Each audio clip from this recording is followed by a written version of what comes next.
So there's this lady, maybe just 4 feet lady, very small in an Avvari sari, who is all roaming around because she has cataract in both her eyes. So she can't see at all. So I was the one who was examining her. I was telling her that you have cataract in both your eyes. Tomorrow you'll be doing the right eye.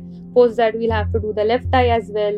This will become all right after you're done it, and etc. etc. She was very apprehensive because she had come alone. Her children weren't taking care of her, and etc. So she was very much like, you're like my daughter only. Do whatever you think is right, and I'll be fine now. Like, that's what she left it on us that way. For her, it is like a once in a lifetime thing. For me, it's an everyday thing to keep doing cataract surgeries. The next day morning, the junior doctors were checking her, so she would finally come to me at a time. So I asked her, like, what happened? We'll see you, wait for some time, like that.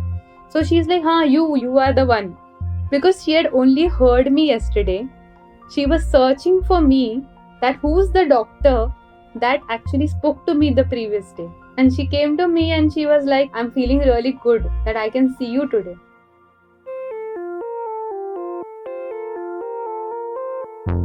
Offspin Media Friends proudly presents A Day in Your Life by Anant Krishnan, an Offspin original.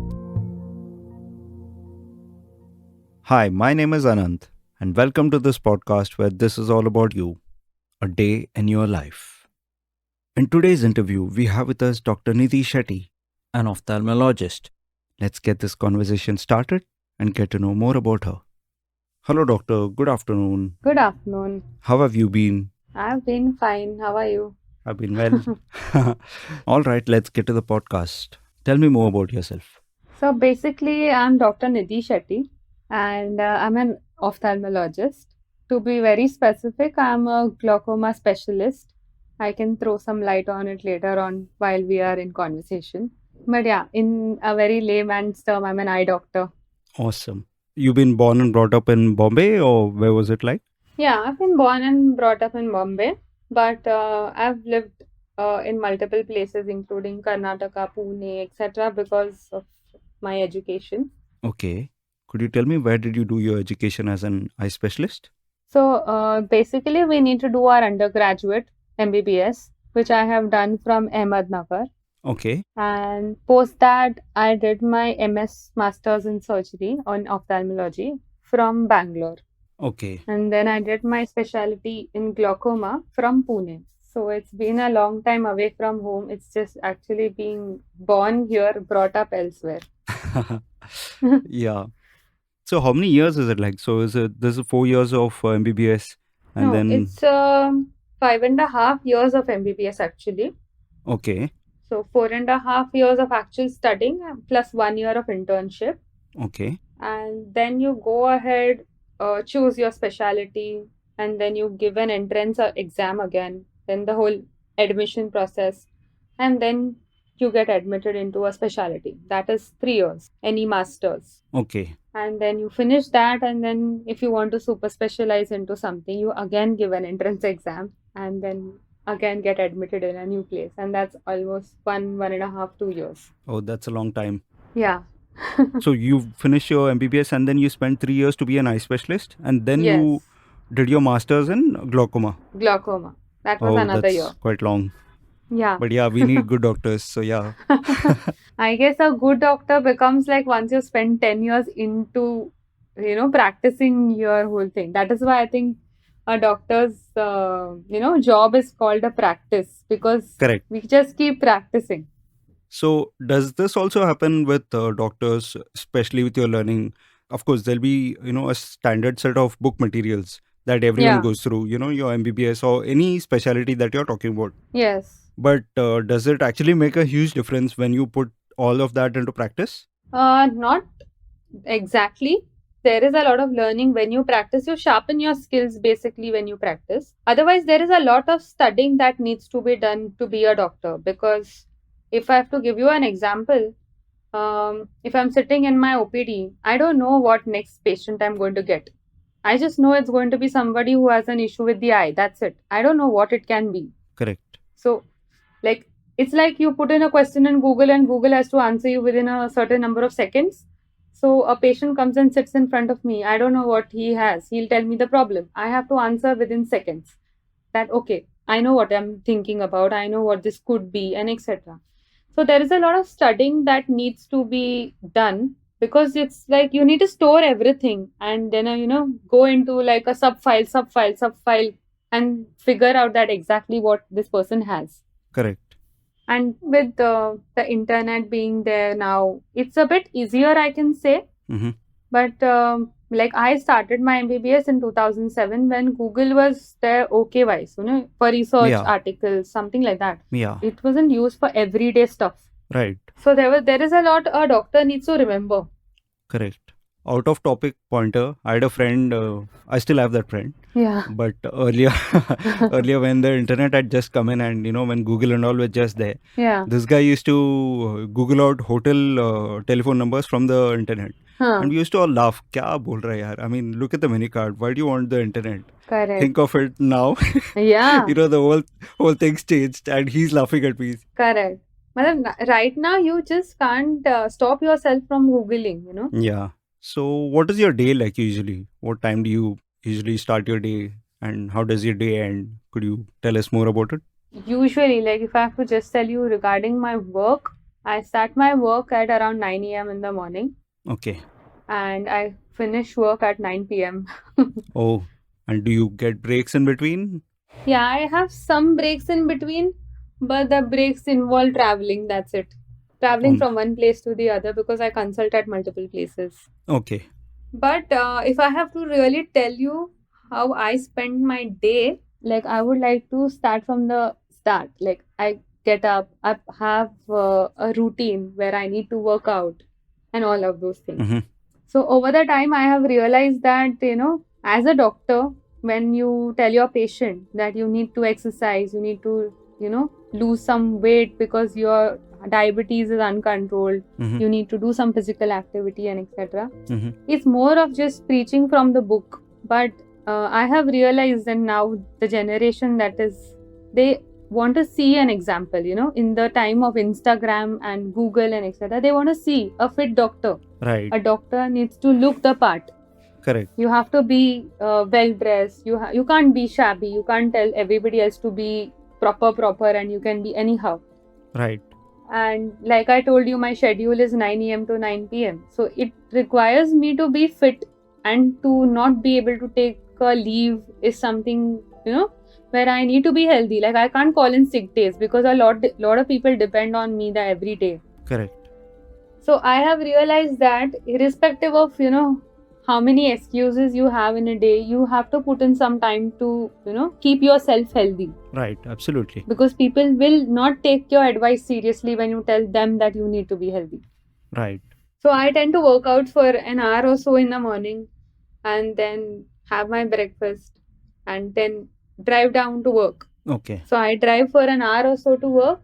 So my usual, companion is an audiobook or a podcast. Oh wow, that's good to hear. And that is the reason I was very excited about this. I was like, I have heard a lot of people in the whole 2020. I have it's been more than a year and a half that I'm driving for an hour. Mm-hmm. So I've heard a lot of podcasts, a lot of books. Wow. So I know that, somebody else's life really can help somebody else, Right. The bits and pieces, the whole of your life may not be important to anybody, but there are eureka moments in somebody else's life which are like, oh no, I want to add this. I want to add this to mine. I want to add this to mine.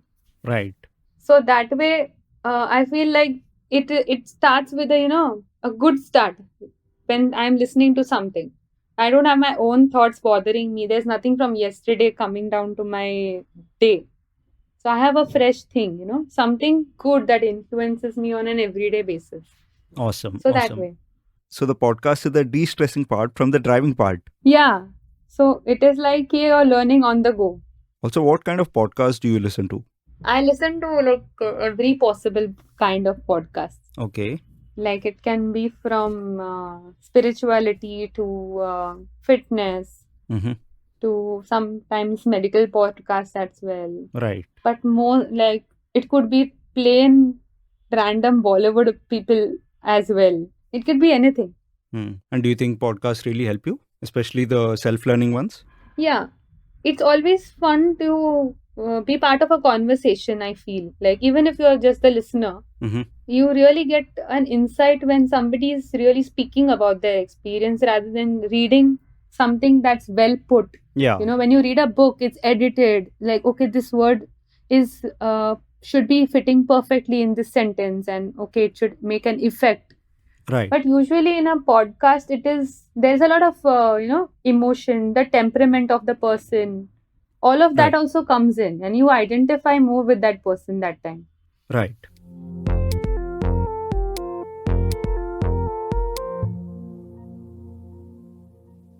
Did you always want to be an ophthalmologist?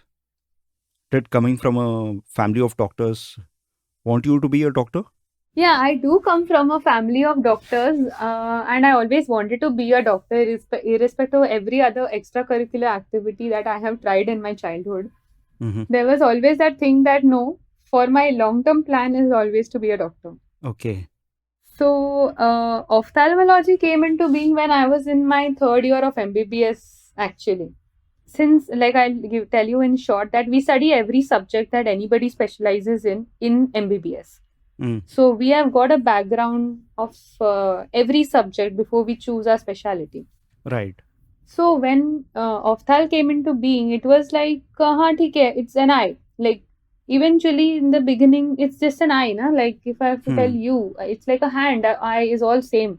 But when you start studying about it, it feels like it's some amazing technology, Mm-hmm. the science and the physics and all that goes behind making an eye. Like whoever is the superpower person who made the human body, the Yeah. eye is so Fascinating. intricately made. It's so fascinating Correct. that it can just identify images. It is looking at colors. It is understanding brightness. It's understanding too many things. It's a very high-tech camera, I can say. Correct. I don't think it can come close to a high-tech camera also. I was just thinking about that. Yeah. It is more than 2337 megapixel. It's like that. That is what the eye is. Imagine me having the most, the best camera in the world in my hand. So my room is not very well lit. It is decently lit. If I were to capture this particular frame in a camera, I don't think it'll do justice to what I'm actually looking from the eye. No, it never does. Yeah. So, and then we were like studying it so intricately. And then I saw the surgeries that go in. So, somewhere inside, I am an artist. The way you operate on an eye is, very fascinating because, like, when you operate elsewhere in your body, you go open up the skin, it's all inside. And then you pack it up, and then nobody can see anything except for stitches. But in the eye, when you do operate, the very next day, it's a clear watch glass. So what you have done is something that anybody else can see right from the outside. Wow. So you have to be so cool and clean when you're doing your job. And that felt like a big task. And I was like, this is a challenge. This is something you need to take up. Wow. I've never thought about it from this angle, but what you're saying totally makes sense to me. I'm a person who is very strong-headed that way. But on my everyday basis, I am not very okay with the misery. Like every day, I can't see too much sickness. I want to be a doctor, but I can't keep seeing sick people every day. Right. So in a way, ophthalmology gives me that, good thing about being a doctor and the fact that my patient is not really very sick. Yeah. If you understand what I mean, he's not crying, he's not wailing, he's not bleeding from somewhere all the time. Yeah, from a non-doctor's perspective, I think it maybe helps you to look at people who are not really sick or maybe injured or have other problems. Yeah, so they walk in, they're like, good afternoon, doctor. I just broke my glasses. Like that's my normal day. Like it can go up to I cannot see with both my eyes permanently. That's a bad day in my life. But my everyday doesn't go that way. So it is like a, somewhere for me, like I told you, I like podcasts. For me, it's like podcast, meeting each patient of mine. Somehow a patient suddenly turn to, doctors. They open up more than they expected to. Got it. So it's like just meeting a new person every day. Every patient is a new person for me to like meet. Okay. Since you're a glaucoma specialist, could you tell us more about it?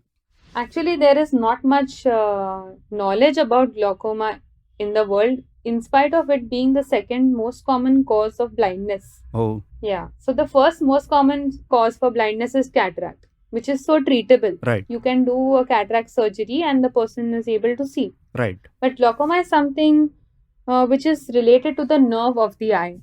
Okay. So there is a whole drainage system in the eye. So like your bathroom drainage system, which gets clogged over the time as it ages. Right. The system in some people's eyes can get clogged as they age. Okay. So if you can imagine that 100% water बन रहा है, but 30% water बाहर निकलता है. Mhm. So there is a whole deficit of 70% water कहाँ जा रहा है? Mhm. So this whole water keeps getting collected, recirculated in your eye, and then it keeps putting pressure on every other structure in your eye. Oh.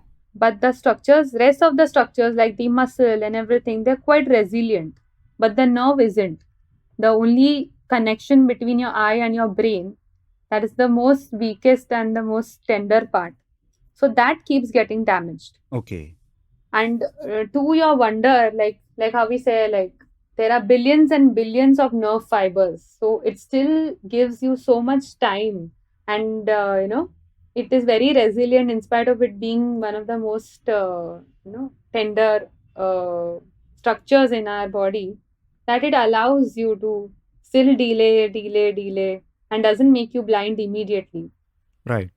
But there is a lot of ignorance in our country, basically. So people don't come to the doctor at the first drop of like, something is wrong. Mhm. They wait for things to become all right on their own. Like all of us are like that with respect to something or the other. Right.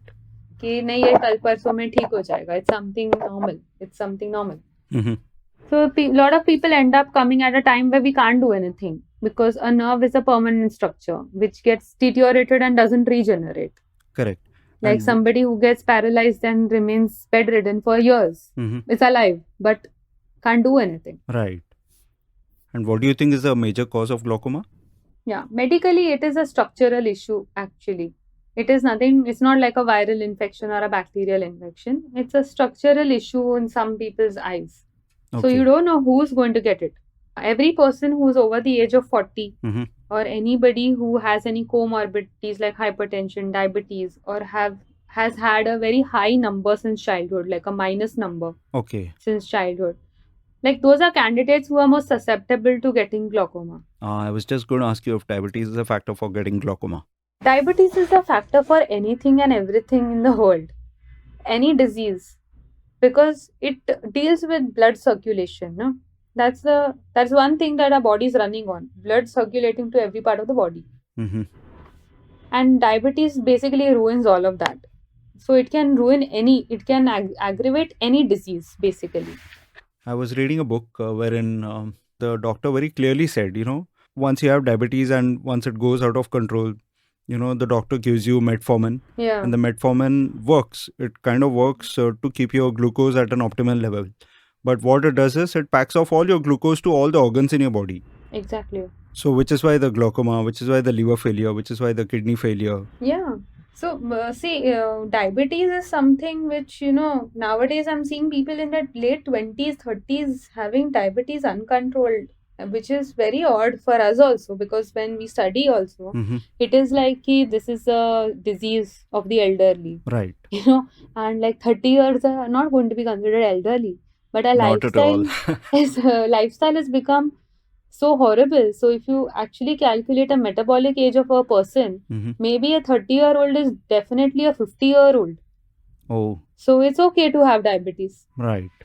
So we're not really looking at what we are eating. So when we say greens, I have to go into the detail of greens. Agar palak khana hai, Mhm. palak has iron. Mhm. Palak gets its iron from the soil. Mhm. अभी soil में ही iron नहीं बचा है. Where will the palak have iron from? It's basically just fiber. It helps you Right. go to the loo in the morning. That's it. There's no iron left in palak. Oh, So we actually don't have enough food. What we are made of, what we eat is the truth. And we Correct. are not eating anything properly. And we are made up of random things then. I get it. From the soil, the soil being polluted from all the pesticides to all the food that we eat, Yeah. to the water that is, poured on the plants, it could be contaminated water, to so many other factors, to the air. Yeah. The whole ecosystem in which we are growing, if you have to imagine a plant growing in a bad ecosystem, it's going to bound to die. Right. Whether it was a 2-day-old plant or 5-day-old plant, it doesn't matter. Correct. A 100-year-old tree is also going to die in this kind of a pollution. So it's just matter of time. When we realize that what we are doing it to ourselves.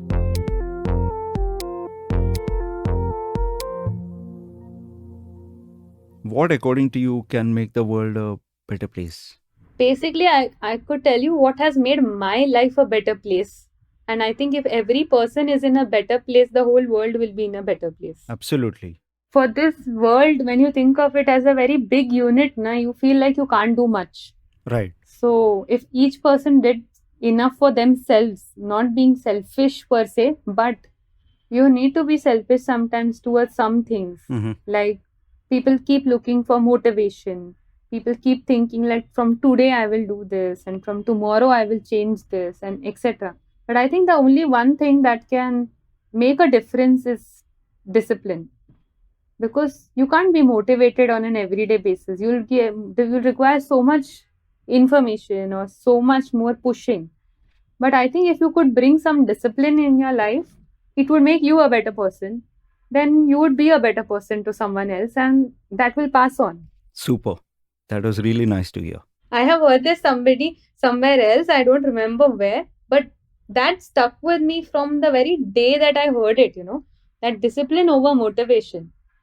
Every day you can't go in search of motivation. Just do what you are supposed to do every day without thinking whether what I will get after doing this. And in the long run, you will get whatever you are supposed to get.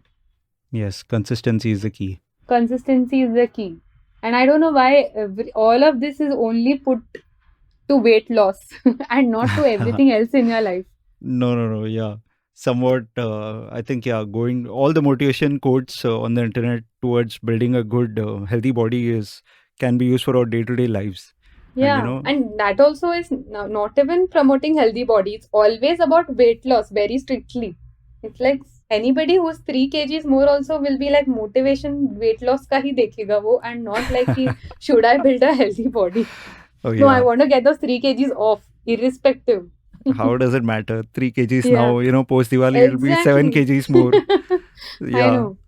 Like, people don't measure their fitness. Like, am I able to pick up that, cylinder जो पहले ऐसा होता था ना कि Right. सब चीजें उठा के लेके आनी पड़ती थी. You need to get your hot water buckets into the bathroom. All Correct. of those were like Correct. fitness. Yeah, which Like is our why parents keep telling us ना या biceps का करना क्या है टाइगर कि जब वो कुछ बाल्टी नहीं उठाने वाला है. yeah. No, I get it. See, ultimately, which is why our grandparents and our forefathers were really strong, because they did so Yeah. much hard work. Today with all these appliances easing us out in the kitchen and, taking us from place to place. Yeah. I've seen an internet forward, wherein a guy, he drives a really fancy car, but he goes back to the gym to cycle in a place. So what is the point of the fancy car? If it's a small commute, he might as well buy a cycle and commute to his office. He wouldn't have to go Correct. back to the gym at all, But that's what. Matlab, you look at our, house helps. They're walking from their house to your house and all of those things. And you might be looking really stupid to them running on the treadmill. Like, you won't even reach anywhere, but you have ran for the past half an hour. So they would be like, how stupid. I totally Why get are you it. running in place? Yeah. You just go to work. Funny but true. Do you have an incident that is that you can't forget and it's always there on the back of your mind? Something from your studies in college or any incident in your life? So basically, this is third year of me doing my master's. Okay. So usually we are, ours was a big medical college, so we have a lot of camps. So since cataract is a preventable blindness, we go into the periphery, we screen people, we get them for a day, operate them on the cataract and go drop them back. Okay. So we have a lot of camp things done because there are a lot of peripheral areas where probably just because they don't have access, they're not getting operated. So we do a lot of free stuff like that. Okay. So there's this lady, maybe just 4 feet lady, very small in an Avvari sari, who is all roaming around because she has cataract in both her eyes. So she can't see at all. Okay. So I was the one who was examining her. I was telling her that you have cataract in both your eyes. Tomorrow you'll be doing the right eye. Post that we'll have to do the left eye as well. This will become all right after you're done it, and etc. etc. So I was just talking to her. She was very apprehensive because she had come alone and she didn't have her, her children weren't taking care of her and etc. So she was very much like, you're like my daughter only, do whatever you think is right and I'll be fine now. Like, that's what she left it on us that way. Now, for us it was an everyday, scenario, but for her it was once in a lifetime. That's what we realize now. For her it is like a once in a lifetime thing. For me it's an everyday thing to keep doing cataract surgeries. Right. So that's done and etc. The next day morning, we have this depatching thing. You unpatch the eye, you check if the cataract is removed, the lens is in place, everything is fine, her vision has come back, all of those things. So we removed her patch and etc. She was sitting. So the junior doctors were checking her, so she would finally come to me at a time. But she was roaming around and she was just searching around the place. And finally she came up to me and she just tapped me and she asked me like, so I asked her like, what happened? We'll see you, wait for some time, like that.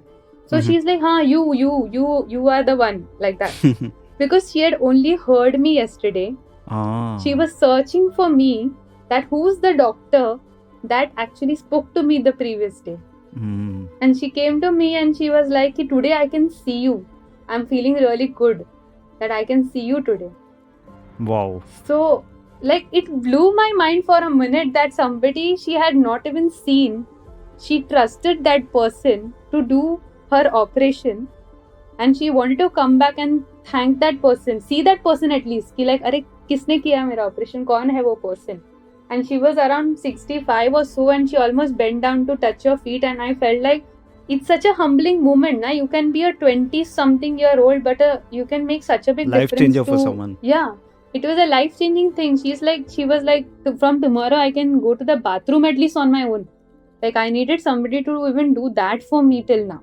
I can't you don't know what you have done for me. Wow. So you touch so many people's lives and that's when you realize that you have such a big role than it just being a job to be a doctor, Wow, that was so nice to hear. You are doing a lot of, you're doing a bigger thing for somebody than just taking money and doing an operation.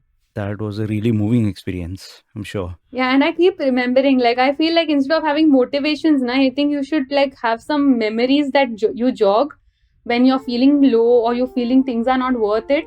I think you should just jog some memories and remember that how you felt. Like that day, if somebody can make you feel like that, this job is worth it. So patients touch our lives as well. Like everybody like has it ulta, I guess, na? Like a lot of patients keep telling doctors touch our life, they're God and etc. But a lot of patients touch our lives and change us forever. I totally get it. Wow. Dr. Nidhi, it was really great to have you speak in this podcast and I thank you. I think very less people ask us about our day. They would rather ask us about if I'm going to be alright. They'll just tell me that much and we'll leave. Yeah, this is a different kind of questions put to you wherein you speak about yourself. Yes, thanks a lot for giving me this opportunity. Thank you. You just heard A Day in Your Life, an Offspin original, created and produced by Ananth Krishnan. This show is live and available on Spotify, Apple Podcasts, Audible, Amazon Music, Saavn, Gaana, Wink, and every other place we thought hosted podcasts. Give the Offspin team a like, maybe a subscribe on their Instagram page, and be in touch. We love hearing from you. Keep listening to content from Offspin Media Friends, and keep glistening.